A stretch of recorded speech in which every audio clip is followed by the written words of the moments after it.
Soyez bénis et bienvenue à nouveau à tous ceux qui sont connectés.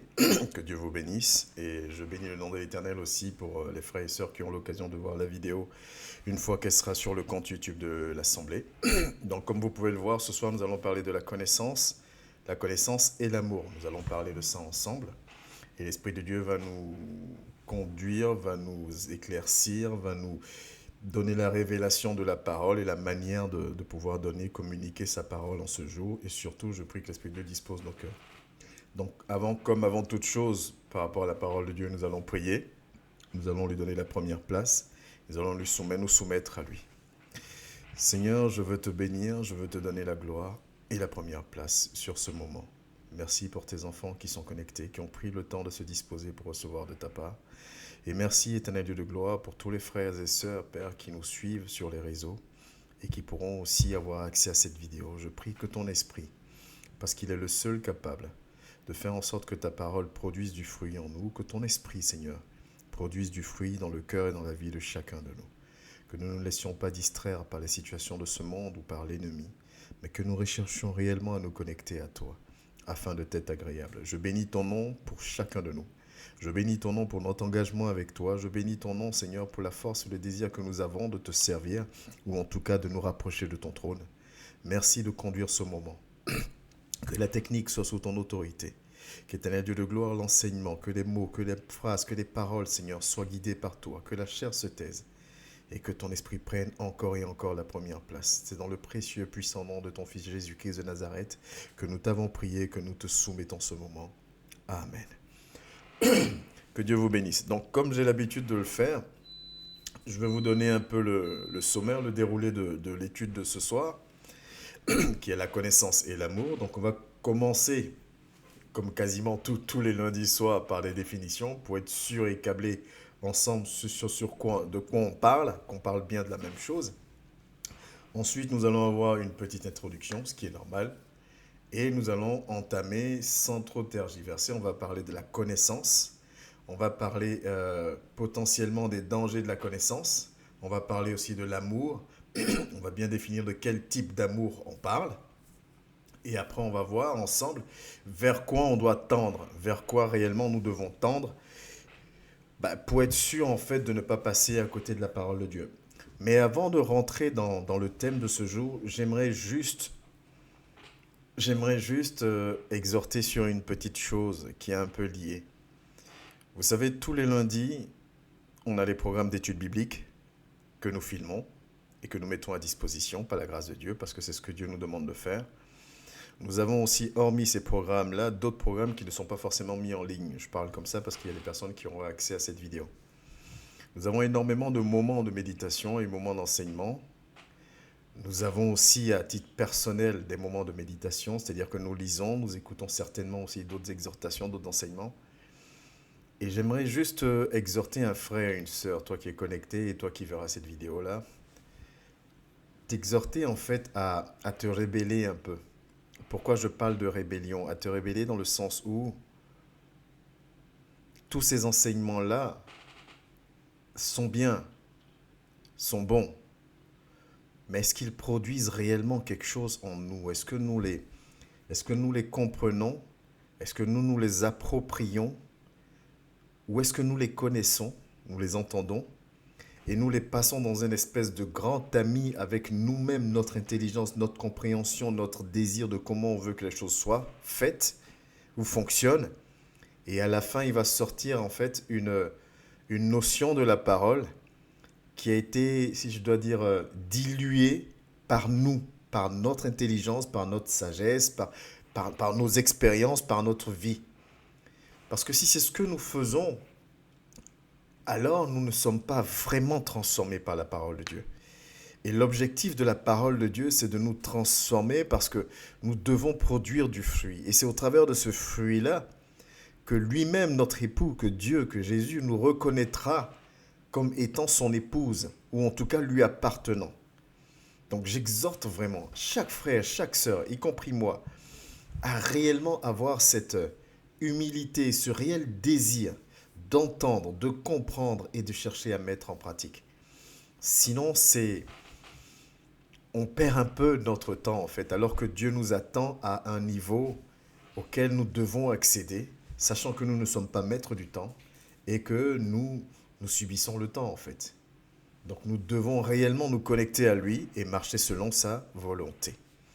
Donc je prie que l'Esprit de Dieu permette que cette petite exhortation qui est pas forcément décalée du thème que nous avons ce soir, mais trouve la bonne terre dans laquelle elle va pouvoir germer et produire ce qu'il faut qu'elle produise. Amen.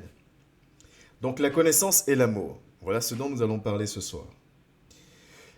En termes de définition, la connaissance, c'est l'ensemble de tout ce qu'on sait. Vous allez sur Internet, dans le Larousse, vous allez voir plein de définitions, pas de souci. Mais réellement, enfin, pour simplifier, restons vraiment terre à terre. Ma connaissance, ta connaissance, c'est l'ensemble de tout ce que tu sais, tout ce que tu as appris. C'est ça ta connaissance. Tout ce que tu connais. Connaissance, connaître. Ça, c'est ça ta connaissance. Et l'amour dont nous allons parler, c'est pas l'amour de l'être humain qui est conditionné. Et on connaît ces phrases-là parce qu'on a déjà entendu. Mais vous savez quoi? Les belles phrases, j'ai un petit souci avec les belles phrases parce qu'on est humain. On sait de quel type d'amour Dieu parle. On sait quel est l'amour de Dieu. 1 Corinthiens 13, on va le lire forcément puisqu'on parle d'amour ce soir. Mais est-ce qu'on arrive à l'appliquer? Parce que dans les 15 points qui définissent l'amour selon Dieu, il y a je crois les 15 même sont très difficiles. Les 15 points, il n'y a pas un des 15 points qui ne demande pas de se surpasser. Il n'y a pas un des 15 points qui ne demande pas l'abandon de soi, simplement. Donc nous allons prendre la connaissance, l'ensemble de tout ce qu'on a appris, de tout ce que nous savons.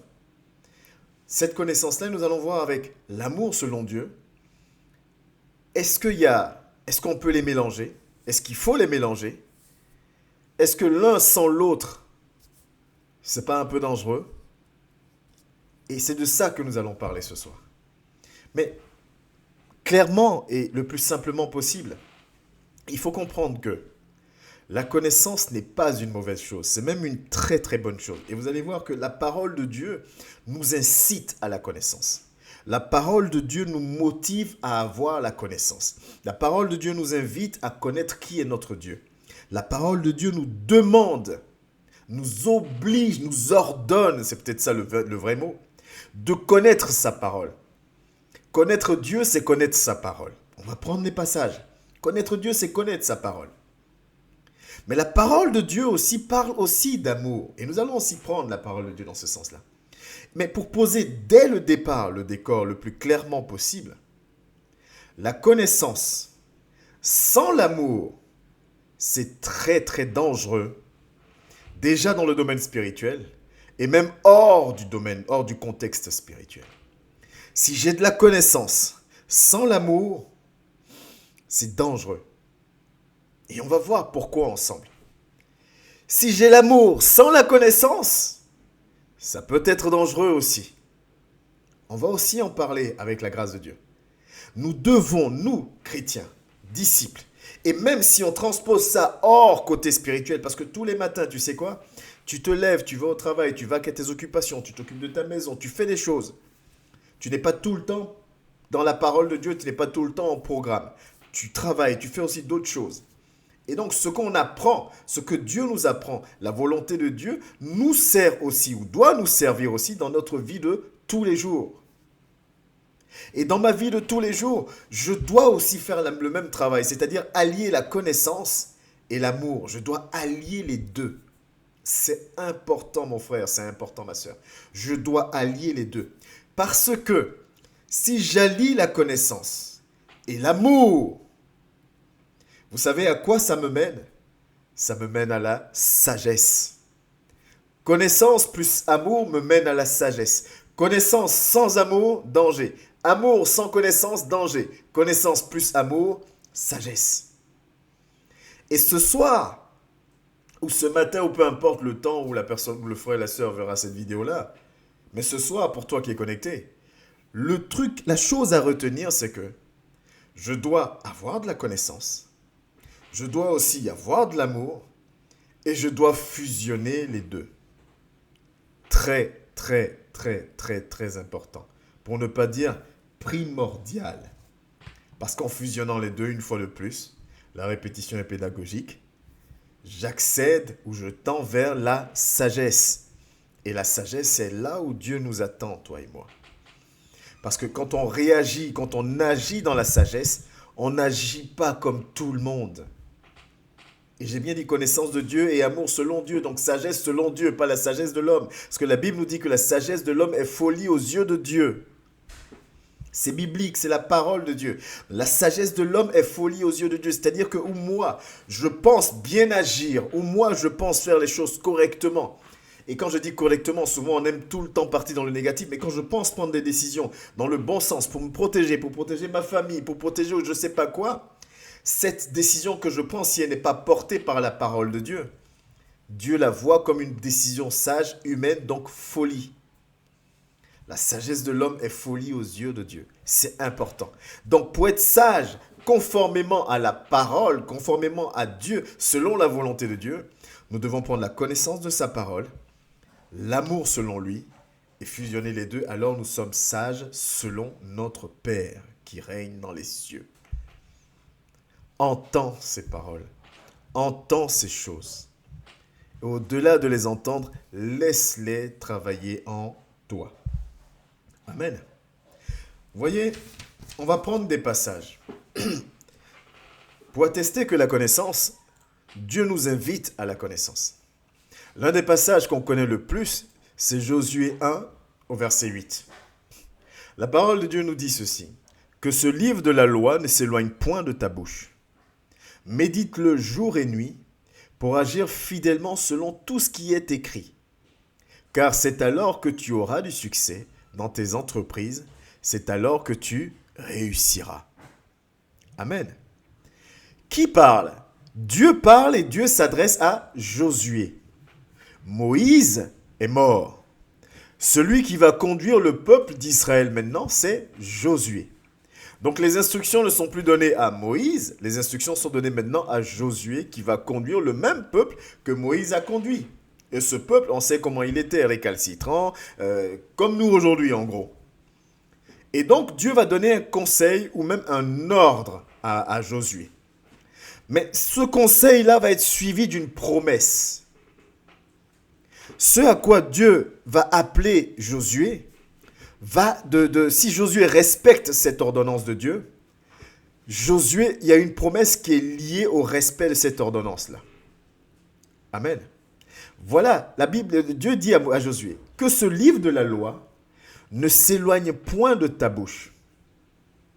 Médite-le jour et nuit pour agir fidèlement selon ce qui est écrit. En gros, Dieu dit à Josué, apprends à me connaître, apprends mes lois, apprends mes commandements.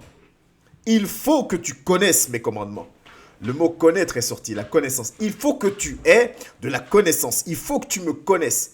Parce que c'est seulement quand tu vas me connaître, quand tu vas connaître mes commandements, mes préceptes, ma parole, que tu pourras agir fidèlement à ce que tu sais. Dans ce seul passage, il y a plusieurs points. Ça veut dire quoi? Je dois acquérir de la connaissance. Oui, j'ai l'obligation d'acquérir la connaissance, donc connaître la parole de Dieu. Je dois méditer, je dois écouter les enseignements, je dois rechercher, je dois examiner. C'est dans la Bible, examiner les prophéties. Je dois examiner. Nous, aujourd'hui, nous les chrétiens, les disciples, nous n'aimons pas examiner les choses. Nous n'examinons pas la parole de Dieu, mais nous n'examinons pas toujours nous-mêmes notre attitude, notre manière de nous comporter et de marcher. C'est toujours plus facile de remettre la faute sur l'autre. Mais examinons-nous. C'est à moi que Dieu demandera des comptes concernant ma vie. C'est moi qui devrais répondre de chacun de mes actes et de chacune de mes réactions devant Dieu. Même si mes réactions sont dues forcément à une action, on dit une réaction, donc c'est une action qui est due à une autre action. Même si l'action qui me pousse à réagir n'est pas bonne ou ce que tu veux, j'aurai à répondre de ma réaction. Donc c'est moi. Mais nous n'aimons pas nous examiner à ce point-là. Je dois acquérir de la connaissance. Mais je ne dois pas juste être une encyclopédie. Je ne dois pas juste être quelqu'un qui emmagasine de la connaissance. Ça, c'est le premier point. Cette connaissance que j'emmagasine doit me servir à agir fidèlement. Et c'est pour ça que je m'étais permis de donner cette petite exhortation au départ. Jusqu'à quand allons-nous emmagasiner la parole de Dieu? Jusqu'à quand allons-nous entendre la parole de Dieu? Parce que si nous devenons, comprenez-moi, je fais ce signe pour dire entre guillemets, des assoiffés de la parole, sans chercher à la mettre en pratique, inconsciemment, on devient dépendant de la personne qui détient la parole. Est-ce que vous voyez un peu la logique dans laquelle je pars? C'est-à-dire que c'est pour ça que vous allez voir des gens qui vont faire des kilomètres, pour aller voir un serviteur, une servante qui est annoncé dans une ville ou dans un pays, parce que je veux écouter. Cette personne-là détient une parole, une révélation, détient un ministère, un don, quelque chose qui lui permet de. Donc j'ai envie de venir l'écouter. Ce n'est pas mauvais. À condition que cette connaissance que je vais acquérir, cette connaissance que j'acquiers, m'aide dans mon fonctionnement au quotidien. La parole de Dieu, après la virgule, dit pour agir fidèlement selon tout ce qui est écrit. Donc la promesse qui est liée à ça, c'est pas juste que Josué doit méditer, c'est pas juste que Josué doit emmagasiner la connaissance. Josué doit non seulement méditer, mais Josué doit pouvoir agir fidèlement par rapport à cette parole-là. C'est alors et seulement là que la parole de Dieu dit, car c'est alors que tu auras du succès dans tes entreprises, c'est alors que tu réussiras. La promesse que je te fais est liée à deux conditions. Que tu aies de la connaissance et que cette connaissance transforme ta vie. Que cette connaissance transforme ta manière de parler. Que cette connaissance transforme ta manière de penser. Que cette connaissance transforme ta manière d'agir. Et surtout que cette connaissance transforme ta manière de réagir. Mon frère, ma soeur, ce soir, là l'accent est un peu ressorti d'un coup. Là. Ça veut dire que je suis redevenu un peu sérieux. Ce soir, je veux vraiment te parler le plus terre à terre possible. Chaque parole, je dis souvent que Samuel ne laissait rien tomber. C'est la Bible qui le dit d'ailleurs. Chaque parole libérée de Dieu, que ce soit par enseignement ou même dans tes méditations personnelles, tu dois le saisir. C'est en ça que j'aime dire que la méditation doit nourrir ta vie de prière. Mais ta vie de prière doit être existante. Parce que au travers de ta méditation, ta parole est une lampe à mes pieds, une lumière sur mon sentier. Au travers de la méditation de Dieu, Dieu va me révéler ce qu'il faut que je transforme pour agir fidèlement selon tout ce qui est écrit. Et donc par la prière, je vais demander à mon Dieu, Seigneur, je dois pardonner là, mais regarde comment c'est dur. Mais j'ai eu connaissance que c'est ce que tu attends de moi, donc je dois le faire. Mais je n'y arrive pas. Ça ne sert à rien de se montrer plus spirituel qu'on ne l'est. On est tous rattrapés par une réalité, dans le sens où on vit des situations et l'ennemi nous attaque en fonction du niveau qu'on a. Ça veut dire qu'il essaie toujours de taper plus fort que la force qu'on a en nous. Donc quand je médite, je me rends compte que c'est compliqué. On va lire 1 Corinthiens 13 du verset 87. Vous allez voir que dans les 15 points, comme j'ai dit, il n'y a pas un seul point qui est simple. Mais je suis conscient de ça. Je suis conscient de ça pour ma propre vie, pas pour mon frère. Je ne dis pas pour dire, ah mais ça c'est tel frère, hein, c'est telle sœur. Non, pour ma vie, je suis conscient que c'est dur. Comme c'est dur, c'est du boulot. Mais de moi-même, je ne peux pas. Seigneur, tu dis que l'esprit est bien disposé, la chair est faible. Je ne pourrai pas. Ce pardon que tu me demandes de manifester envers celui qui me fait du mal, je ne pourrai pas, mon Dieu, de moi-même. Cet amour que tu me demandes d'avoir au-delà de toute chose, je ne pourrai pas. Parce que quand je serai humilié, blessé, à terre, je réagirai, je ne pourrai pas. Alors, je sais une chose. Tu attends de moi que du moment où je sais que j'ai acquis cette connaissance, que je la mette en pratique, aide-moi. Et quand on dit aide-moi, on parle de quoi? On parle de prière et d'abandon de soi, certainement. Mais en fait, aucune parole, aucun enseignement, aucun commandement de Dieu ne doit nous laisser indifférents. C'est en ça que la parole de Dieu, que l'Esprit de Dieu, on ne peut pas avoir l'Esprit de Dieu et demeurer tel qu'on était avant. Il doit y avoir quelque chose qui change en toi. Ta parole doit changer. Ton attitude doit changer. Tes réactions doivent changer. Le monde doit te voir comme étant fou, étant folle, dans le bon sens du terme. Il faudrait qu'un jour Dieu me donne la sagesse, ou en tout cas qu'il me fasse penser à donner cet enseignement sur que le monde te voit comme fou. Ça ne veut pas dire deviens la serpillère. Jésus n'était pas la serpillère. Jésus ne se laissait pas faire. Jésus répondait. Mais Jésus ne répondait pas de manière arrogante ou quoi que ce soit. Je referme la parenthèse, sinon je vais partir dans un autre thème. Mais cette connaissance, la parole doit me transformer. Est-ce que ton entourage, est-ce que les gens autour de toi confessent qu'il y a un changement en toi? Est-ce que les gens qui te connaissaient hier, aujourd'hui, disent de toi, mais attends, je comprends pas. Ce frère-là, c'est pas celui-là qui s'énervait à un rien. C'est pas ce frère-là qui était rancunier ou cette sœur qui était rancunière. C'est pas cette personne-là à qui on ne pouvait pas faire ceci, faire cela. C'est pas cette personne-là qui pleurait à tout bout de champ. C'est pas cette personne-là qui a 1, 2, 3 abandonné. Il faut qu'on reconnaisse un changement en toi. Je reprends encore, je dis toujours de contextualiser. Quand Josué marche avec Moïse, il y a Moïse.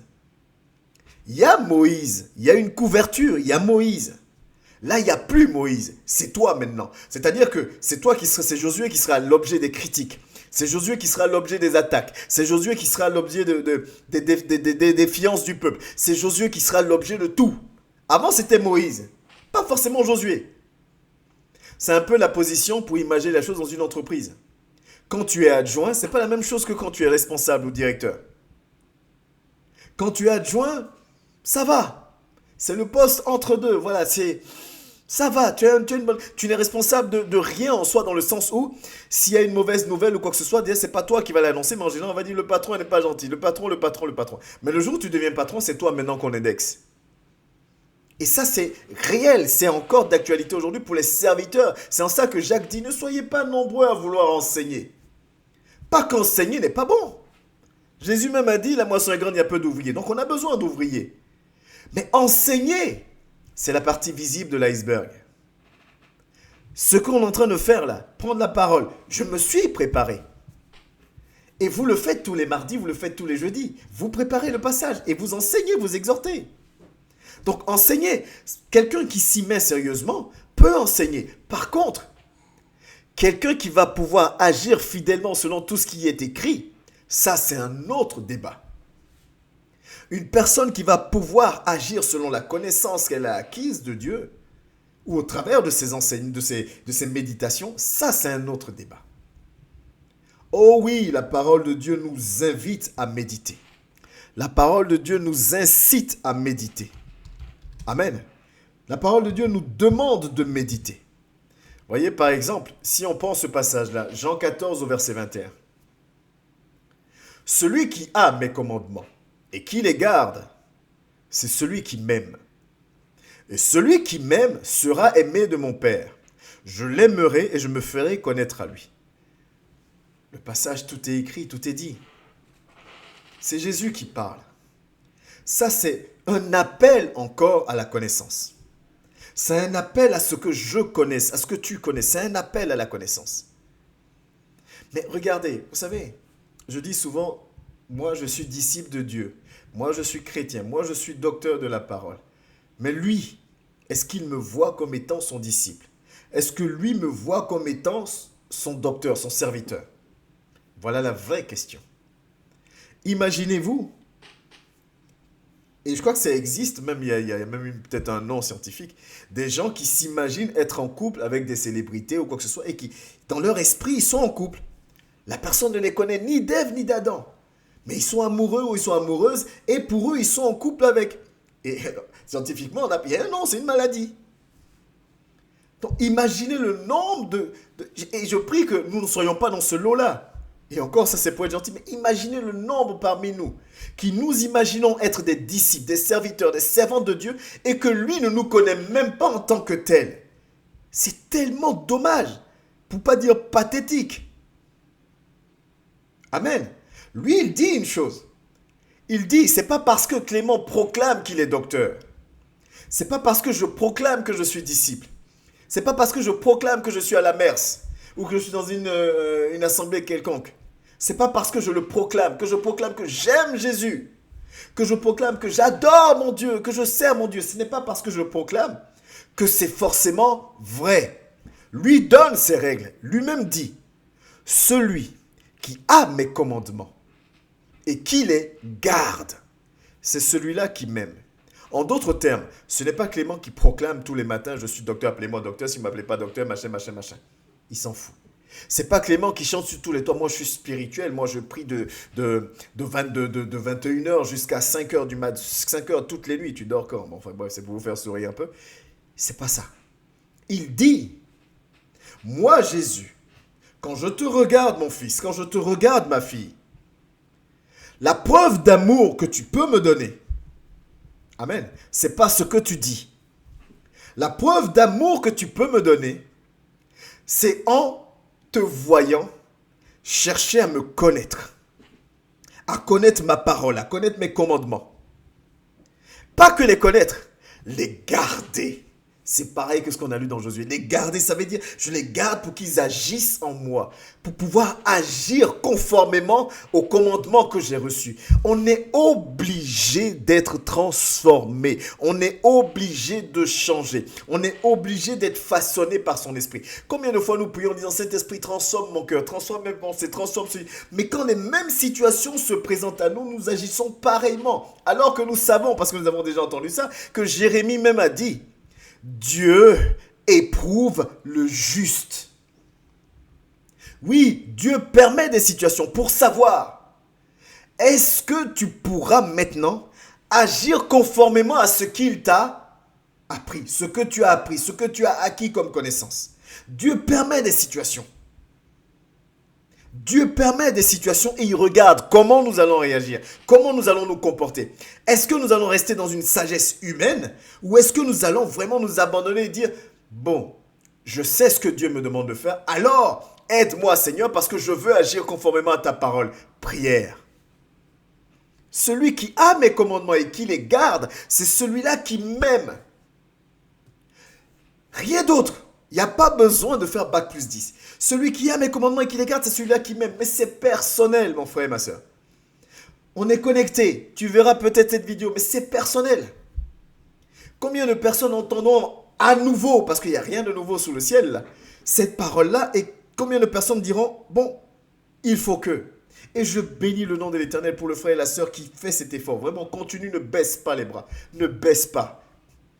Tu vis des moments encore plus difficiles, c'est normal. C'est parce que tu as pris la décision de te rapprocher de Christ. Donc là, tu commences à déranger le camp ennemi, c'est pour ça qu'il se lève. Ne baisse pas. Au contraire, ce que tu vois, ce que tu traverses doit te fortifier dans la décision que tu as prise. Des gens commencent à s'éloigner de toi bizarrement, se comporter bien. C'est pas grave. Reste selon la parole de Dieu. Le moment viendra où Dieu ramènera ces gens-là si c'est sa volonté. Mais toi, persévère dans ta détermination avec lui. Celui qui a mes commandements et qui les garde. Et ça, c'est lié au passage qui nous dit, c'est pas tous ceux qui diront Seigneur, Seigneur, qui seront sauvés. Il faut. En fait, ce soir, il faut que toi et moi, il faut que je puisse me dire, Père, ah non, il faut que tu me reconnaisses comme quelqu'un qui t'aime. Il faut que tu me reconnaisses comme quelqu'un qui te sert. Il faut que tu me reconnaisses comme quelqu'un qui te cherche. Mais pour qu'il le fasse, il faut que je connaisse ses commandements, il faut que je les garde. Il dit, c'est celui-là qui m'aime. Et celui qui m'aime sera aimé de mon Père. Vous voyez, je dis souvent, la Bible, c'est l'un des bouquins, des livres, parce que c'est un livre, où il y a le plus de promesses. Tu seras à la tête et non à la queue. Ce que tu liras sur la terre sera lié dans le ciel. Ce que tu déliras sur la terre sera délié. C'est des promesses. Je nourris pour toi des projets d'eux. J'ai tout ce que... Oui. À condition d'être selon sa volonté. Celui qui m'aime sera aimé de mon Père. Je l'aimerai et je me ferai connaître à lui. En d'autres termes, celui qui a mes commandements, qui cherche mes commandements, qui a mes commandements et qui se bat au quotidien pour les mettre en pratique, c'est à cette personne-là que moi, Jésus, je me ferai connaître. Si tu me cherches de tout ton cœur, je me laisserai trouver. Même chose. Amen. Donc, voyez, ce sont des passages qui nous invitent à la connaissance, qui nous poussent à la connaissance, qui nous, comment je peux dire ça? Qui nous ordonnent en fait d'avoir de la connaissance. Mais pas de s'arrêter juste à avoir de la connaissance, à pouvoir appliquer cette connaissance, à transformer cette connaissance-là en attitude, en aptitude, en comportement. Amen. Et ça, tout le monde peut l'entendre, mais tout le monde ne peut pas le comprendre. Et surtout, tout le monde ne peut pas l'accepter. Et nous devons faire partie de ceux qui comprennent, qui entendent, comprennent et qui l'acceptons. C'est à cette condition-là qu'on fait partie des élus. Et il faut que nous fassions partie des élus. Il faut que nous ayons cet orgueil qui dit, mais Seigneur, je ne fais pas tout ça en vain.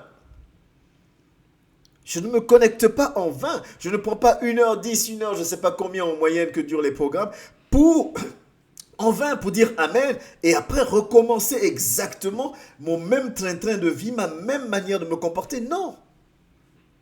Non. Je crois que c'est la semaine dernière où il y a une sœur qui, je ne dis pas les prénoms parce que c'est interdit, qui m'a dit, elle m'a dit, docteur, toi et la profondeur, c'est une grande histoire d'amour. Oui, parce que ça sert à rien de connaître quelque chose que je ne comprends pas. Je connais, il faut que je comprenne. Pour être sûr d'avoir bien compris, il faut que j'aille en profondeur. Mais je ne vais pas en profondeur juste pour avoir des épaulettes, je vais en profondeur parce que je veux me l'appliquer. Je veux pouvoir le mettre en pratique dans mon quotidien. Je ne m'appelle pas Paul, je ne m'appelle pas Daniel, je ne m'appelle pas Élie. Je ne suis pas pourchassé pour qu'on me tue. Je m'appelle Clément et tu t'appelles tel que tu t'appelles et on vit en 2025. La Bible est là, je dois me l'appliquer. Je ne dois pas juste la connaître, je dois savoir comment je dois l'appliquer au quotidien. Parce que mon quotidien, c'est quoi? Mon quotidien, peut-être, c'est mon papa qui est bizarre. Mon quotidien, c'est peut-être ma maman qui est bizarre. C'est peut-être mes proches qui sont malades. Mon quotidien, c'est peut-être mon frère et ma soeur qui m'a trahi, qui m'a fait du mal. Mon quotidien, c'est peut-être mon mari qui est comme ci, ma femme. Ça, c'est mon quotidien. Donc, Seigneur, ta parole, en quoi elle doit me transformer? Comment je dois agir dans mon quotidien aujourd'hui, sachant que ta parole est encore d'actualité? Donc, je dois la connaître, je dois la comprendre pour pouvoir l'appliquer. Amen. Il n'y a aucun de nous ici qui a été emprisonné, fouetté toute une journée. Pour dire, ok, si on me fouette toute la journée, qu'est-ce que je dois faire? Ah d'accord, Paul a déjà vécu, voilà ce qu'il a fait. Non, personne. On a des réalités différentes de Paul, de la même manière que Paul avait des réalités différentes de nous. Par contre, l'enseignement de Paul est encore d'actualité. Mais à moi de l'entendre, de le comprendre et de le mettre en pratique. Sinon, c'est zéro. Je continuerai à fonctionner selon moi-même. Je continuerai à fonctionner selon moi-même. Et c'est là où la parole de Dieu nous dit, mais on te prendra pour fou, on te prendra pour folle. Parce que les gens ne comprendront pas. Mais c'est qui cet homme? C'est qui cette femme?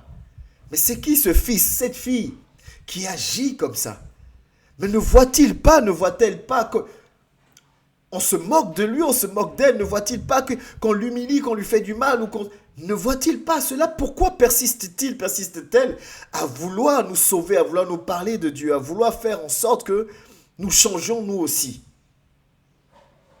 Parce que c'est ce que produit la connaissance. Voilà pourquoi la parole de Dieu nous invite à cette connaissance-là.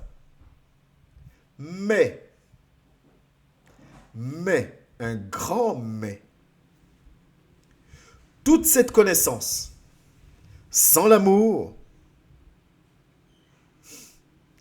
toute cette connaissance, sans l'amour, la connaissance devient dangereuse.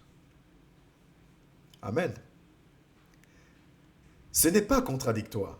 Mais docteur, tu nous as sorti des passages, Dieu dit de le connaître, d'avoir la connaissance. Oui. Mais Dieu est un. Sa parole ne se contredit pas. Dieu est aussi un Dieu d'amour. On va prendre le passage, parce que tout ce qu'on dit, il faut qu'on s'appuie sur la parole de Dieu. Toute la connaissance sans l'amour, c'est dangereux. Amen. Tu veux que je t'explique un peu pourquoi? Ok. Le grand Sanhédrin, est-ce que vous avez déjà entendu parler du grand Sanhédrin? Le grand Sanhédrin, c'était une espèce de grand conseil, un peu, je ne sais pas, dans le droit, quel est le conseil, la cour constitutionnelle, j'en sais rien, mais quel est le plus grand au-dessus duquel plus personne. Le grand Sanhédrin, à l'époque, c'était ça. C'est-à-dire que c'était ce qu'on considérait les sages, à l'époque, qui constituaient ce grand Sanhédrin. C'était le grand conseil. Au-dessus, il n'y a rien. En termes d'autorité spirituelle, il n'y a rien. C'était eux, au-dessus. Mais n'entrez pas dans le grand Sanhédrin qui voulait. N'entrez dans le grand Sanhédrin, ceux qui constituaient le grand Sanhédrin, c'était des docteurs de la loi. Vous savez ce que c'est qu'un docteur de la loi? C'est quelqu'un qui maîtrise la loi. En d'autres termes, c'était des personnes qui avaient la connaissance de la parole. Est-ce qu'on comprend maintenant pourquoi je mets le grand mais? Ceux qui vont combattre Jésus, ce n'est pas les Romains. Les Romains n'avaient pas la loi. Ce ne sont pas les Romains qui vont combattre Jésus. Ce sont les Juifs. Ceux qui vont te combattre, c'est triste à dire, ce sont les chrétiens. Mais regardez aujourd'hui la vie. Qui combat qui? C'est les chrétiens qui se combattent entre eux. On se combat entre nous. Moi, j'ai la vérité. Moi, j'ai la vérité. Chez nous, il y a la puissance. Chez vous, il n'y a pas la puissance. On se combat. Oh, ça, tu vas aller en enfer. Toi, tu payes encore ta dîme, tu iras en enfer. Toi, tu payes pas ta dîme, tu iras en enfer. Toi, On se combat nous-mêmes. Rien de nouveau sous le soleil. Amen. Ceux qui combattaient Jésus avaient la connaissance. Le grand Sanhédrin. Les pharisiens, les sadduciens. Les grands prêtres qui combattaient Jésus, qui vont combattre après les apôtres, qui vont combattre Paul, tout cela, c'est les grands connaisseurs, les docteurs de la loi, connaissaient la parole. Ils avaient la connaissance. Amen. Ils avaient la connaissance. Étaient-ils sages pour autant? Absolument pas, on est d'accord. Amen. Était-il sage pour autant? Absolument pas. On va prendre juste 2 passages et on va lire ensemble. Et on va comprendre que ces gens-là combattaient Jésus parce que Jésus venait remettre un élément important au milieu de la connaissance. Amen. Jésus venait remettre un élément important au milieu de la connaissance. Je ne suis pas venu abolir, mais accomplir la loi. Jésus vient remettre un élément important dans la connaissance. C'est pourquoi nous parlons ce soir de ce thème. On va lire les histoires et puis vous-même vous allez voir. Mais vous le connaissez, il n'y a pas de suspense, c'est l'amour. Mais lisons ensemble. Voilà ce que la parole de Dieu nous dit dans Luc 14. On va lire du verset 1 jusqu'au verset 6. Ok? Jésus étant entré, un jour de sabbat, dans la maison de l'un des chefs des pharisiens, pour prendre un repas. Les pharisiens l'observaient. Et voici un homme hydropique était devant lui, un malade, ok? Jésus prit la parole et dit aux docteurs de la loi et aux pharisiens. Jésus s'adresse aux docteurs, aux connaisseurs, ceux qui ont la connaissance de la parole, de la loi, des commandements. On a lu, celui qui a les commandements, c'est celui qui même, ceux qui connaissaient. Jésus prit la parole et dit aux docteurs de la loi et aux pharisiens. Est-il permis ou non de faire une guérison le jour du sabbat? Ils gardèrent le silence. Ils connaissent la loi. Ils connaissent Exode 20. Amen. Ils connaissent Exode 20, verset 8. On va le lire tout à l'heure. Ils connaissent Exode 20, verset 8. Mais ils ne vont pas répondre à Jésus. Parce qu'il faut piéger Jésus. Alors Jésus avança la main sur cet homme, le guérit et le renvoya. Puis il se tourne après vers les docteurs de la loi, les connaisseurs. Lequel de vous, si son fils ou son bœuf tombe dans un puits, ne l'en retirera pas aussitôt le jour du sabbat? Et ils ne purent rien répondre à cela. Jésus se tourne vers eux pour leur dire, attendez, ils ont rien, on est d'accord qu'ils n'ont rien dit. La parole de connaissance que Jésus avait, Jésus sait ce qu'ils ont dans le cœur. Jésus guérit la personne, après il se retourne vers eux. Et qu'est-ce qu'il va leur dire? Il dit, attendez, le jour du sabbat, là, Exode 28, on va le lire tout à l'heure. D'accord, il est écrit ça. Mais si quelque chose qui vous est proche, quelque chose qui vous touche directement, une chose pour laquelle vous avez un attachement ou de l'amour, si cette personne ou cette chose, cet animal, est dans les problèmes le jour du sabbat, n'allez-vous rien faire? Ils ne répondent pas une deuxième fois. Pourquoi? Parce qu'ils savent très bien qu'ils vont agir. Parce que là, il y a un élément qui rentre en ligne de compte. L'amour, l'attachement, il y a un lien. Alors qu'ils connaissent Exode 20, verset 8.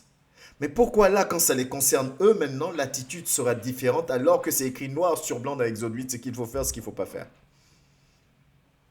Amen. Jésus vient rajouter un élément. C'est ça qui est important que j'aimerais aussi que tu comprennes. Jésus était combattu parce que Jésus venait rajouter quelque chose, mais que l'homme, l'être humain avait perdu. Pourtant, il y avait la connaissance. Mais l'amour, non, il n'y avait plus de pardon. Il n'y a plus d'amour. Donc la connaissance, on a pris que la connaissance, on a laissé l'amour. Donc il n'y avait plus de sagesse. Il n'y avait que de la folie, de la sagesse humaine, purement humaine. Si nous lisons aussi, par exemple, si nous prenons Matthieu et que nous lisons du verset 19, chapitre 19, du verset 1 au verset 8, lisons cette histoire ensemble aussi. Il répondit, « N'avez-vous pas lu que le Créateur, au commencement, fit l'homme et la femme ?» Ah, il m'a pris au verset 4, pardon. On va prendre au verset 1, excusez-moi. Verset 1. « Lorsque Jésus eut achevé ses discours, il quitta la Galilée et alla dans le territoire de la Judée, au-delà du Jourdain. Une grande foule le suivit, et là il guérit les malades. Les pharisiens l'abordèrent. Qui est-ce qui l'aborde? Les pharisiens. Encore des gens qui maîtrisent la loi, qui ont la connaissance. Les pharisiens l'abordèrent et dirent, pour l'éprouver. Vous voyez, quand une personne a la connaissance, elle veut éprouver, étaler son savoir, machin, truc. Ils viennent vers Jésus, au lieu d'écouter ce qu'il a à dire. Parce que si je viens éprouver quelqu'un, c'est que je ne considère pas que tu peux m'enseigner quoi que ce soit. Eux, ils viennent l'éprouver pour lui montrer qu'eux connaissent mieux que lui. La connaissance, j'ai la connaissance. Donc, ils vont poser la question à Jésus. Est-il permis à un homme de répudier sa femme pour un motif quelconque? Ils savent très bien le motif que Moïse a donné. Ils le savent. Mais ils posent la question de manière ambiguë à Dieu, à Jésus, alors qu'ils ont la connaissance. Jésus répond, il répondit, « N'avez-vous pas lu que le Créateur au commencement fit l'homme et la femme, et qu'il dit, c'est pourquoi l'homme quittera son père et sa mère et s'attachera à sa femme, et les deux deviendront une seule chair. Ainsi, ils ne sont plus deux, mais ils sont une seule chair, que l'homme donc ne sépare pas ce que Dieu a joint. » Qu'est-ce que Jésus est en train de faire? Jésus est en train de leur montrer que oui, j'ai la connaissance aussi. Ce que vous savez là, je le sais aussi. C'est merveilleux ce que l'Esprit de Dieu nous révèle ce soir, mon frère. Ce que tu sais, toi pharisien, toi docteur de la loi, moi aussi je le sais.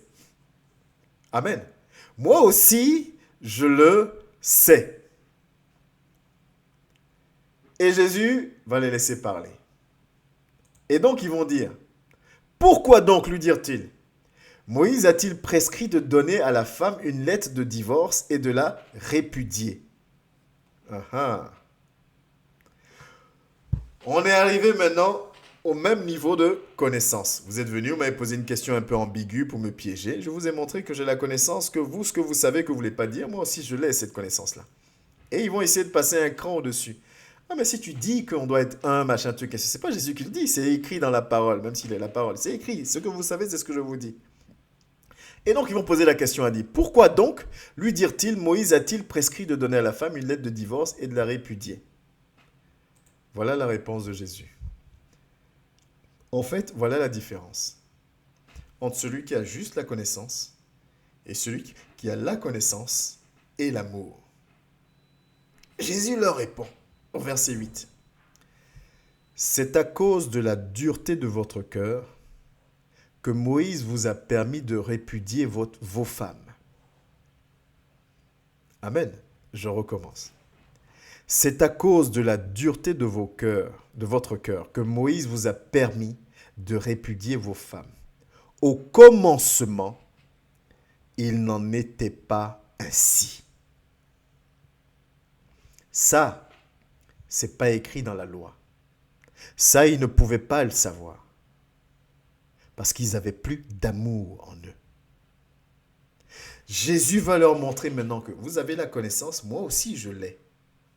Mais j'ai un élément que je viens vous apporter que vous n'êtes pas prêt à recevoir. J'ai l'amour. Et c'est ce qui fait que je suis au-dessus de vous.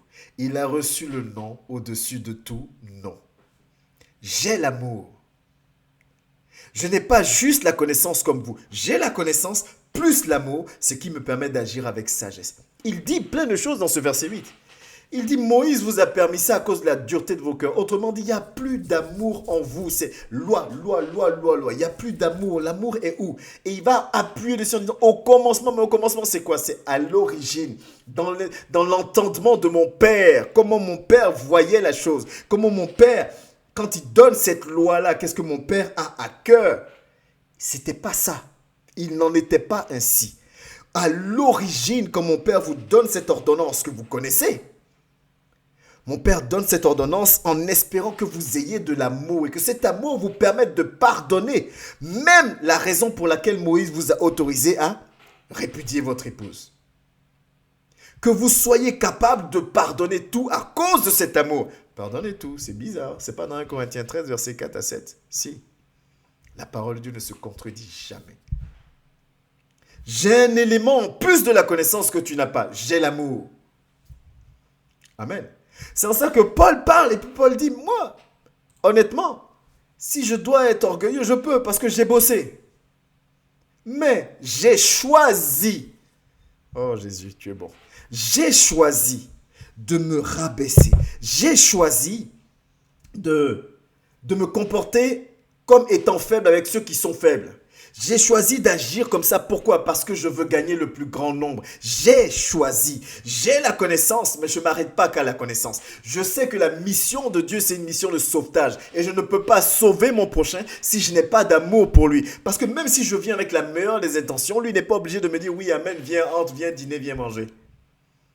Parce que je viens l'arracher de la main de quelqu'un aussi qui ne veut pas le laisser partir.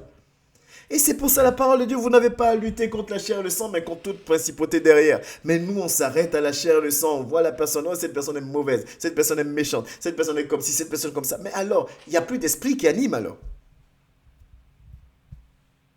Donc, on ne prie plus. Là où il faut maintenant prier pour chasser l'esprit, pour aller dans les lieux arides, on ne prie pas. Nous, ce qu'on veut, c'est le feu, le feu, le feu, le feu, quelqu'un tombe, et puis on est d'accord, il y a l'esprit mauvais, il y a l'esprit mauvais. Tu sais, ce n'est pas tous ceux qui sont possédés qui tombent. Amen. Quelqu'un qui est méchant, c'est animé d'un esprit derrière. On aime bien donner des noms à tous les esprits. Maintenant, tous les esprits ont des noms. Peut-être m'en appeler l'esprit du lampadaire, l'esprit de je ne sais pas quoi, du fauteuil, de la voiture, sort de ce corps. On aime donner les noms. Mais quand il y a des choses qui sont flagrantes, par exemple, la personne dit non, ça c'est pas un esprit, ça. Lui-même il est méchant. Elle-même elle est méchante. Non, ça c'est pas une question d'esprit. Elle-même elle est mauvaise. Lui-même il est mauvais. Quand ça ne nous arrange pas, c'est la personne même. Il n'y a pas d'esprit derrière. Mais quand ça nous arrange, l'esprit de la télécommande. Esprit des télécommandes, sort. Esprit 2, esprit 2, esprit 2. Des fois, je me pose la question de savoir, mais qui donne les noms aux esprits? Esprit 2, esprit 2, esprit 2. S'il y a cette hypocrisie que nous avons, nous les chrétiens, dans laquelle on doit sortir. Jésus, Dieu est Dieu, c'est lui qui a tout créé, il n'y a rien de nouveau sur la terre. S'il nous dit, nous n'avons pas à lutter contre la chair et le sang, donc contre ton frère et ta soeur, mais contre les esprits derrière, c'est que l'esprit derrière conduit, pousse, maintient dans les mauvaises choses. Mais en rejetant l'autre, en faisant ceci, en faisant cela, comment tu fais l'œuvre de Dieu? Oui, tu as la connaissance, mais elle est où l'amour? Plus connaissance qui te donne la sagesse d'agir et d'être agréable à Dieu. Donc Jésus reprend les pharisiens, les docteurs de la loi, en leur disant, mais la connaissance là, vous l'avez? Je l'ai aussi. Mais j'ai un élément supplémentaire que vous n'avez pas. J'ai l'amour. Amen. Et ça, tu l'as pas. Oui, j'ai la parole de Dieu. Mais je sais m'humilier parce que je dois gagner une âme, je dois gagner ceci, je sais m'humilier. Pas parce que j'aime être humilié, personne n'aime être humilié. Mais parce que j'aimerais, de Timothée 2,15, me tenir devant lui et être fier de ce que j'ai fait parce que mon nom est resté gravé là-haut. Amen. La connaissance sans l'amour, ça peut nous conduire à un manque d'empathie. On n'a plus cette capacité de se mettre à la place de l'autre. Et c'est ce qui se faisait, ce qui commence aussi à se faire encore aujourd'hui. Quand ils attrapent la femme adultère qui viennent, ils ne viennent pas juste pour la présenter à Jésus, ils viennent pour la lapider. Et la lapider, ce n'est pas juste, on la lapide un peu puis elle rentre chez elle. Non, c'est pour la mettre à mort. Ils sont deux à avoir commis un acte, mais elle, c'est pour la mettre à mort, là, tout de suite. Elle est où l'empathie? Oui, c'était écrit dans la loi. Connaissance, sans amour, zéro empathie. Et c'est en ça que Jésus va venir. Jésus va leur dire, mais j'ai rien à te reprocher. Va et ne pêche plus. Le fait qu'ils disent ne pêche plus, c'est une manière de dire, je connais la loi, je connais mes commandements. Je sais que tu as fait quelque chose qui est condamnable. Mais comme j'ai de l'amour et que je suis devant toi et que moi c'est ton salut qui m'importe, alors je te donne l'occasion. Va, répands-toi, va, ne pêche plus. Connaissance sans amour, manque d'empathie, manque de sagesse, conduit même à l'orgueil. Mais connaissance sans amour, j'ai envie d'enfoncer une porte ouverte, manque d'amour. J'ai la connaissance, zéro amour. On se comporte comme les docteurs de la loi, les pharisiens, les sadduciens à l'époque. On ne veut pas entendre ces choses. Que tu veux et que tu ne veuilles pas entendre, c'est pas grave. S'il y en a un, deux, trois qui veulent entendre, c'est un, deux, trois seront à 2 Timothée 2,15 avec le sourire qui arrive jusqu'aux oreilles. Nous devons nous efforcer à être ça. Parce que nous avons, oui, les arguments pour argumenter tout, justifier tous nos comportements. On a tout ça. Oui, on a tout. On est très fort dedans. Mais lui dit quoi? Il dit votre sagesse, la sagesse humaine, est folie. Connaissance sans amour, zéro.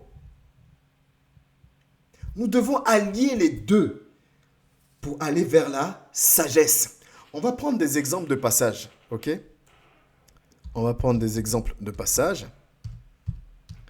Et vous allez voir une chose. Regardez par exemple, connaissance sans amour. C'est la Bible, hein? Psaume 1, 1. Heureux l'homme qui ne marche pas selon le conseil des méchants, qui ne s'arrête pas sur la voie des pécheurs et qui ne s'assied pas en compagnie des moqueurs. C'est écrit noir sur blanc. Quelle que soit la Bible que tu as, quelle que soit la version de la Bible que tu as, c'est écrit. Psaume 1, verset 1. Je vous affiche toujours le passage. Heureux l'homme qui ne marche pas selon le conseil des méchants, qui ne s'arrête pas sur la voie des pécheurs et qui ne s'assied pas en compagnie des moqueurs. C'est écrit noir sur blanc. C'est un appel à quoi? Éloigne-toi des méchants. Éloigne-toi des moqueurs. Éloigne-toi des pécheurs. Éloigne-toi de... C'est écrit noir sur blanc. Mais en même temps, personne n'est saint. Ça veut dire quoi? Je dois me barricader chez moi et vivre chez moi tout seul? Mais si je vis, si je m'isole de tout le monde, comment je sauve les gens? Ça, c'est écrit dans la Bible. Amen. C'est écrit. Tu peux me le mettre au visage ou mettre au visage de l'autre, justifier ton attitude. Oui, c'est un méchant, Dieu m'a dit de m'éloigner de lui. C'est écrit. Dieu n'aime-t-il pas le méchant aussi? La femme adultère, c'est écrit qu'en cas d'adultère, on doit te tuer. Pourquoi Jésus la sauve? Pourquoi Jésus l'épargne? Sommes-nous au-dessus de Jésus? La connaissance sans amour, voilà à quoi ça conduit. On va prendre Exode. Je vous ai dit tout à l'heure. Exode 20, verset 8. Ah, c'est un peu plus. Et on va prendre jusqu'au verset 9. Exode 20, souviens-toi. Ah, j'aime pas cette version-là. Bon, c'est pas grave. Je prends dans ma Bible. Je prends dans ma Bible. Exode 20. Exode 20 au verset 8. On va prendre 8 jusqu'à... Ouais, on va prendre 8 jusqu'à 11. On va faire jusqu'à 11. Ok, Exode 20, 8 à 11.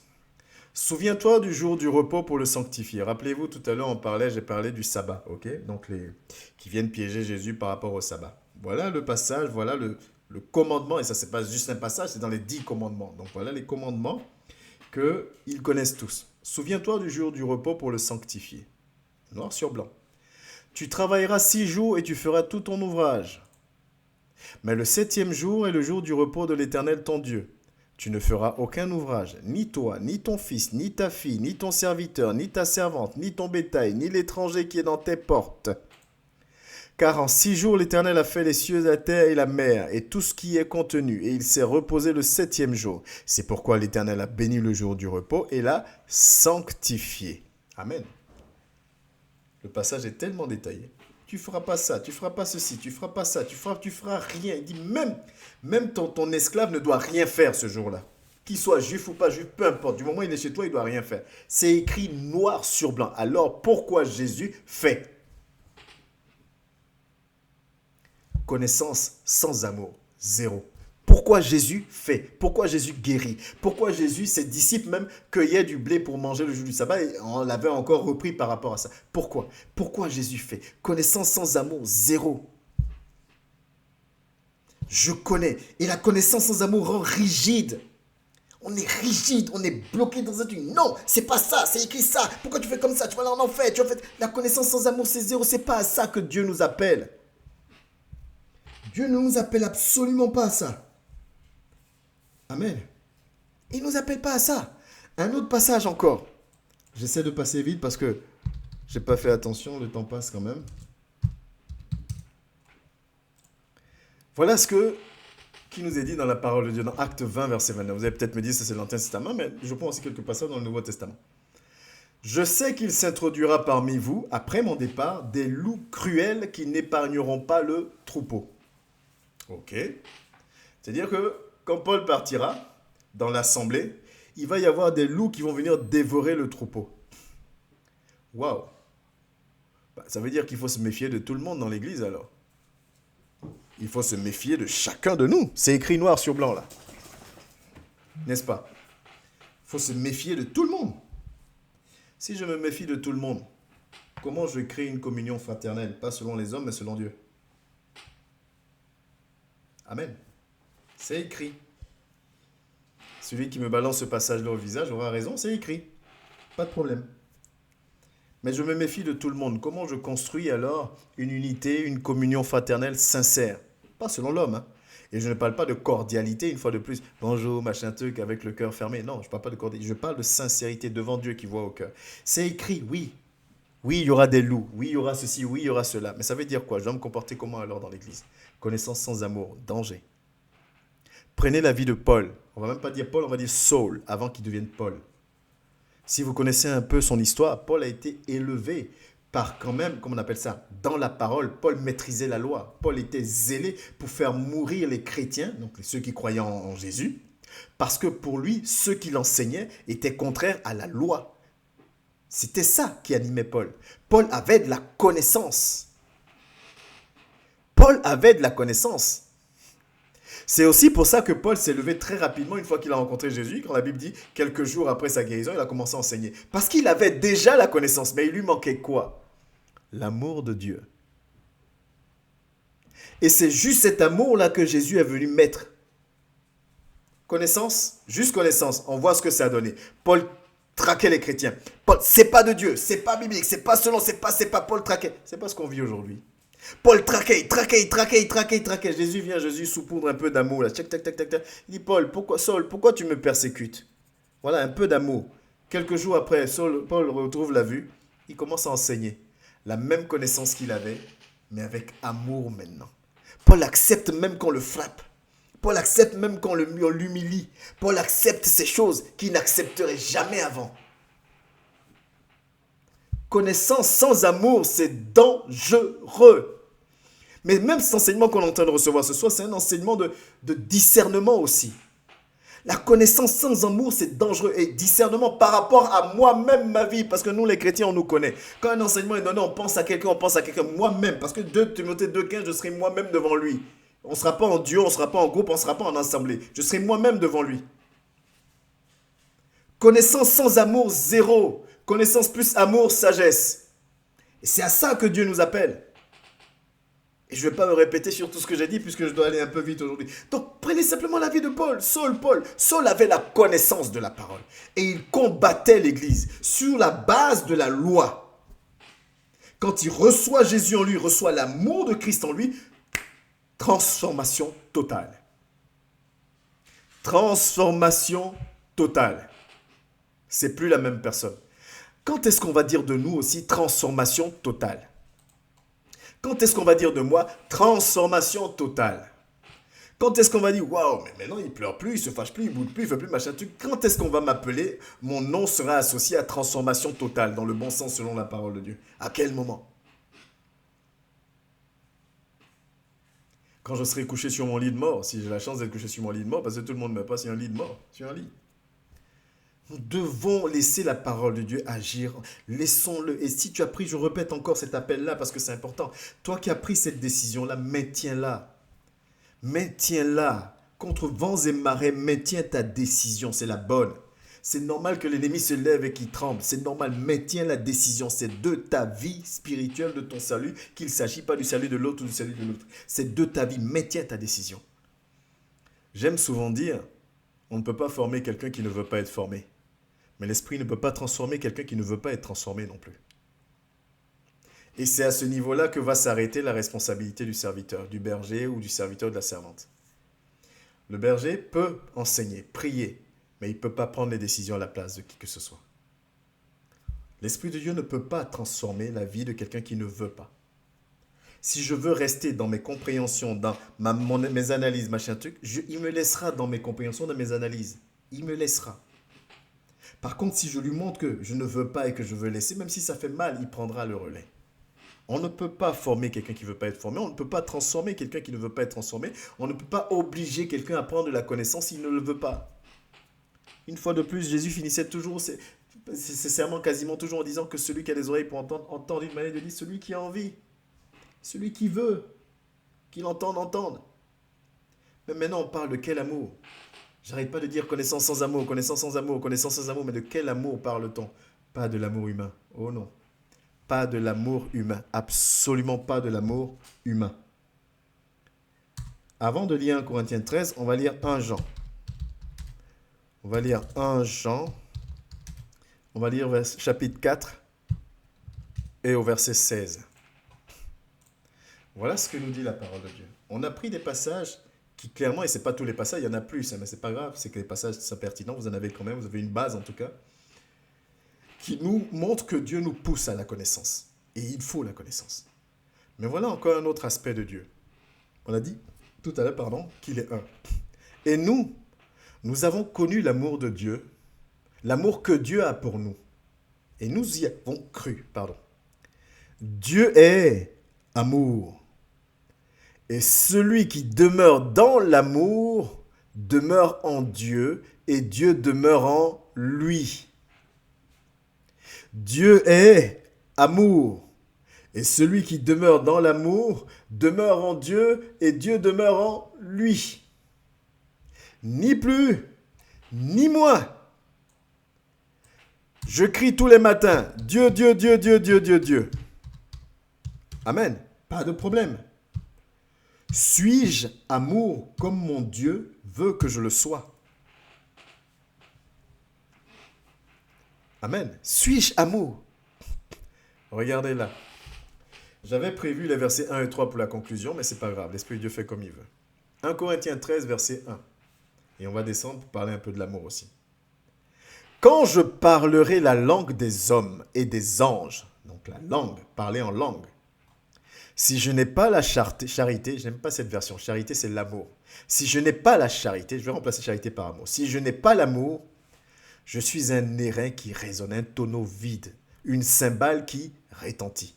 Alors que j'ai la parole, le don de parler en langue, que l'Esprit donne, j'ai la connaissance, j'ai quelque chose, mais j'ai pas l'amour, je suis une cymbale qui retentit. J'ai pas l'amour, je suis quelqu'un qui prêche, qui parle bien, ça sert à rien, c'est zéro. Je n'ai pas l'amour, je suis une personne qui chante, mais c'est zéro. Je n'ai pas l'amour, je suis une personne qui balaie l'église, mais c'est zéro, parce qu'il n'y a pas l'amour en moi. Il continue encore. Là, on parle juste de parler. Et quand j'aurai le don de prophétie, la science de tous les mystères et toute la connaissance. Dieu est bon. Et toute la connaissance, quand j'aurai même toute la foi jusqu'à transporter des montagnes. Vous savez, quand je dis que c'est un enseignement sur le discernement, si vous pouvez discuter avec des gens qui vont vous donner tous les passages bibliques, tac, tac, tac, tac, tac, et c'est écrit, vous vérifiez. Mais regardez si le message donné va dans le sens de l'amour. Parce que s'il manque cet élément-là, alors je ne suis rien. Si je n'ai pas l'amour, je ne suis rien. Si je me pointe devant toi et que je te cite des passages, parce que je suis docteur, mais que le conseil que je te donne, c'est la séparation, c'est la division, c'est qu'on appelle, je ne sais pas quel autre conseil, il y a un problème. Il y a un problème. Je vais te donner les passages. Mais si ces passages-là ne sont pas accompagnés de l'amour, je manque de sagesse. Donc je reprends mon verset 2. Et quand j'aurai le don de prophétie, la science de tous les mystères, toute la connaissance, quand j'aurai même toute la foi, jusqu'à transporter des montagnes, si je n'ai pas l'amour, je remplace charité par amour, je ne suis rien. Je ne suis rien. Toute la connaissance sans l'amour, zéro. cymbale vide qui retentit dans le vide. Et quand je distribuerai tous mes biens pour la nourriture des pauvres, quand je livrerai même mon corps pour être brûlé, si je n'ai pas l'amour, cela ne me sert à rien. C'est-à-dire que don spirituel sans amour, zéro.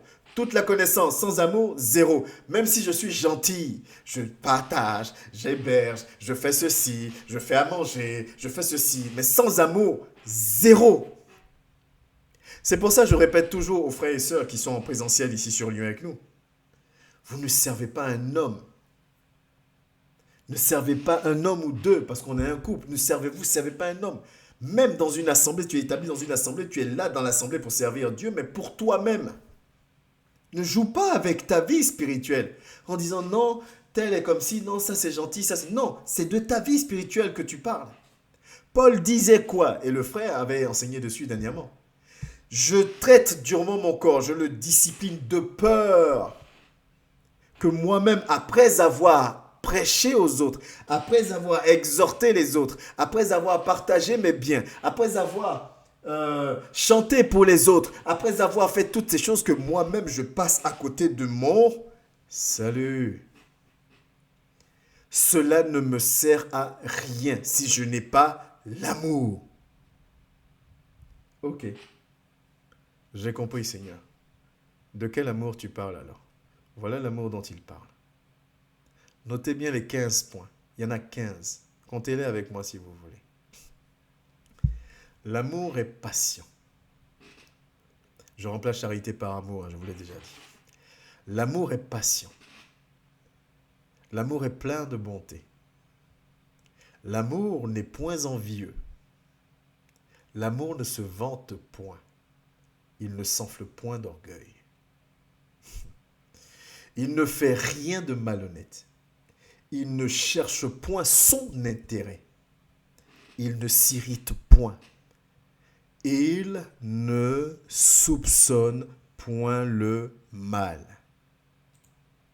Il ne se réjouit point de l'injustice, mais il se réjouit de la vérité. Il excuse tout. Il croit tout. Il espère tout. Il supporte tout. Voilà l'amour dont parle Dieu. Amen. Voilà l'amour dont parle notre Dieu. Il n'y a pas un seul des points. Il n'y a pas un seul des points. Et honnêtement, pour celui qui verra la vidéo sur le compte YouTube de l'Église, ou pour vous qui êtes connectés, quand on ouvrira les micros après pour les questions, je mets au défi quelqu'un de me dire qu'il y a un de ces points-là qui est facile. Il n'y a pas un seul point qui est facile. Prenez chaque point et collez-le à notre réalité. Prends chaque point et colle-le à ta vie personnelle. Et dis-moi qu'il y a un point qui est facile. L'amour est patient. Ça veut dire que par amour pour un frère, pour une sœur, je vais patienter. Prier, continuer à répéter les mêmes choses, continuer à être présent, jusqu'à ce que Dieu dise c'est le temps pour que le frère ou la sœur soit transformé. Disons-nous les choses, on n'a pas cette patience-là. L'amour est patient. L'amour est plein de bonté. On sélectionne avec qui nous sommes bons. On sélectionne avec qui nous sommes joyeux, jovial, bien. On les sélectionne aujourd'hui. L'amour n'est point envieux. Ça encore, on peut dire que c'est un point. D'autres vont dire, moi je ne suis pas envieux, moi je me contente de ce que j'ai, ainsi de suite. Effectivement, je peux concéder ça dessus. Mais il y a l'envie aussi inconsciente. Mais bon, je peux concéder, je concède. L'amour ne se vante point. Vous savez, pour se vanter, il n'y a pas besoin de parler seulement. Pensez que se vanter, c'est juste de dire moi, moi, moi. Non, des fois, les gens se vantent même sans parler. Pour vous voler un petit sourire, il y a un sketch d'un humoriste là, qui disait souvent, il disait pour rigoler, il dit, vous avez remarqué des gens quand ils s'achètent une nouvelle machine à café, quand vous allez leur rendre visite, ils vous proposent toujours, tu veux un petit café? Est-ce que tu veux un petit café? Parce qu'il faut que tu saches qu'il a une machine à café, high-tech. Bon, c'est pour rigoler un peu. C'est une manière de se vanter. Il ne te dira pas, moi j'ai une machine à café mieux que la tienne, mais tu veux un petit café? L'amour ne se vante point. L'amour ne s'enfle point d'orgueil. Ça, Je passe dessus rapidement parce que le temps est avancé. Mais j'avais prévu rentrer en profondeur dans chaque point. L'amour ne s'enfle point d'orgueil. Ça veut dire que en aucun cas, je prétends être mieux que l'autre, je prétends avoir mieux connu, je prétends. Je suis serviteur de Dieu. Je suis servante de Dieu. Pas d'un homme, de Dieu. C'est difficile, mon ami. C'est-à-dire que je dois accepter l'humiliation au nom de Dieu. Je dois accepter, si, au nom de Dieu. Je dois passer au-dessus de telle situation au nom de Dieu, pour Dieu.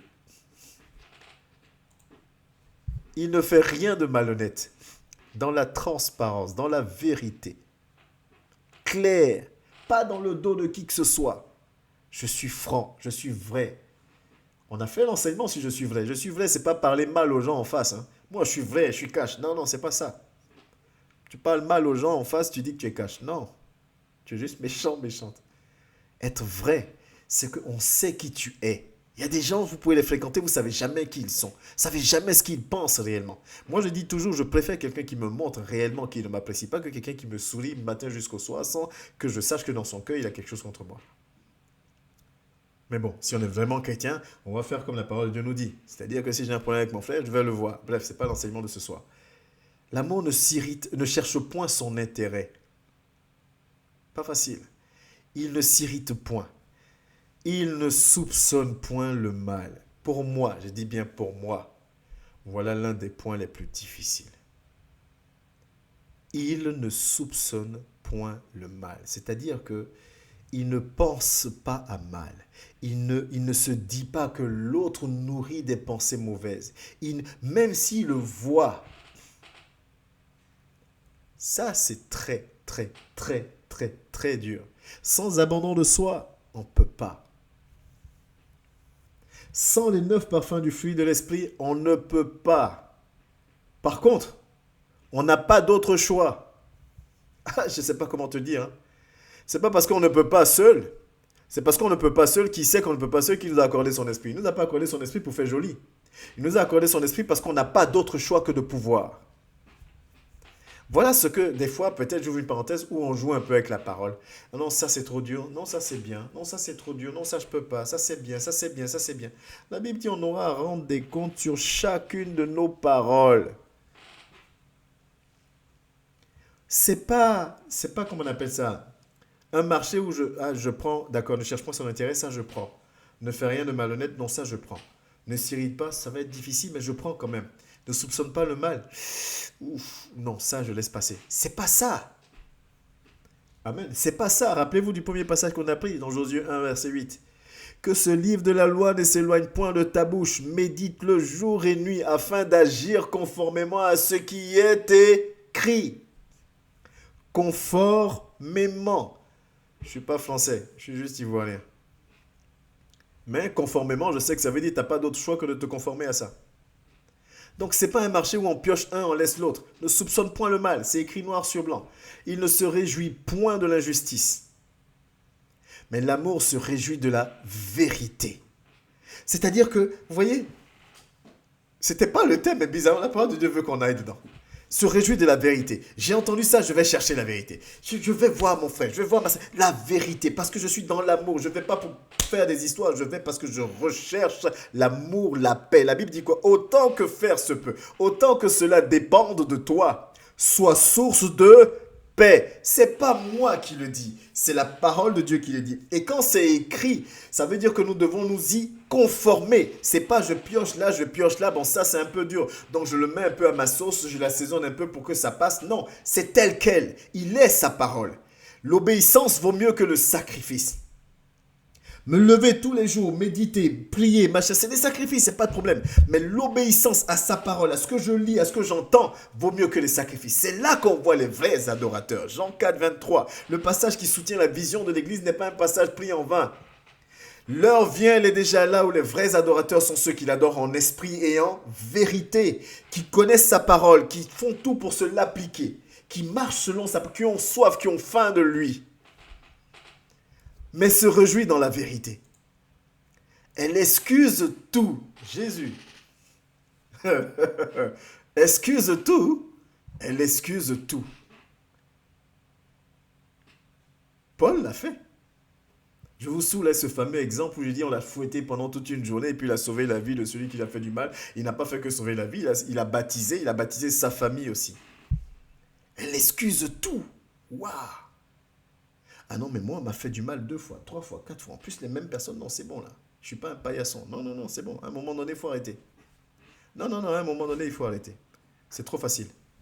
Non, c'est trop facile. Les gens veulent pas changer. À un moment donné, il faut arrêter. C'est trop facile. Mon ami, l'amour, l'amour de Dieu excuse tout. L'amour de Dieu excuse tout. Il n'y a rien de facile dans les 15 points. Elle croit tout. Pas que je suis bête. Non, mais que Dieu me donne, que l'Esprit de Dieu me donne vraiment la sagesse. Bon, la sœur est connectée, la secrétaire là me rappellera. Il faudrait qu'on fasse un enseignement complet sur ce truc pour qu'on rentre dans les détails de chaque truc. Et on ne va pas le faire un lundi, on va le faire un jour, je pense un jeudi. Enfin, maintenant ça a un peu changé, donc un mardi pour qu'il y ait interaction, pour qu'il y ait des questions. Même si à la fin du programme il y a des questions, mais je préfère que les questions soient point par point. Elle espère tout, elle supporte tout. Amen. Connaissance. Sans amour, zéro. Cymbale vide qui retentit. Connaissance. Plus amour, sagesse. Agréable à Dieu. Disciple de Dieu. Connaissance. Sans transformation, zéro. Je viens de résumer notre enseignement de ce jour. Tout le reste, là, tous les passages, c'est juste pour qu'on puisse entrer dans les détails. Connaissance, sans amour, zéro. Connaissance, sans transformation, zéro. Connaissance, plus amour, sagesse. Et c'est à ça que Dieu nous appelle. Nous devons aspirer à la connaissance, parce que c'est une très bonne chose. Mais nous devons avoir l'amour de Christ en nous. Et les deux associés font de nous des serviteurs et des servantes agréable à notre Seigneur Jésus. C'est là où Dieu nous attend. C'est là où il nous appelle. Et ma prière pour moi ce soir, c'est qu'on n'ait pas passé 1h20 en vain, juste pour dire des choses que, non, toute connaissance, toute parole de Dieu doit agir en nous. Mais c'est personnel une fois de plus. Et j'ai même pas envie de dire que celui qui a les oreilles entende. J'ai envie de dire, mon frère, ma soeur, s'il te plaît, saisis la parole et laisse l'Esprit de Dieu faire ce qu'il a prévu de faire dans ta vie. Saisis la parole et laisse Dieu agir dans ta vie comme il a décidé de le faire. Saisis la parole et laisse-le te transformer tranquillement, à son rythme. Mais toi, moi, ayons faim de sa parole. Ayons faim de lui. Ayons faim d'être connectés à lui. Ayons faim, ayons soif de lui. Amen. Nous allons prier. Et après, on va passer éventuellement, s'il y a des questions ou des points à approfondir. Seigneur, je te remercie pour ce moment. Éternel, nous refusons que ce soit encore un moment en vain. Et nous croyons que par l'action de ton esprit, qui touche, qui console, qui restaure, qui enseigne, qui instruit, nos vies, nos cœurs seront transformés, renouvelés en toi. Prends la première place. Que toute personne à qui tu feras grâce d'entendre cet enseignement reçoive, Seigneur, sa part, afin, Éternel, de se connecter encore plus à toi. Donne-nous de t'être agréable. C'est l'objet, Éternel, de notre présence. C'est notre souhait, notre désir. Donne-nous de te servir en esprit et en vérité. Reçois la gloire, l'honneur, dans le précieux et puissant nom de Jésus-Christ de Nazareth. Amen. Que Dieu vous bénisse. Ne vous déconnectez pas, je vous reviens tout de suite.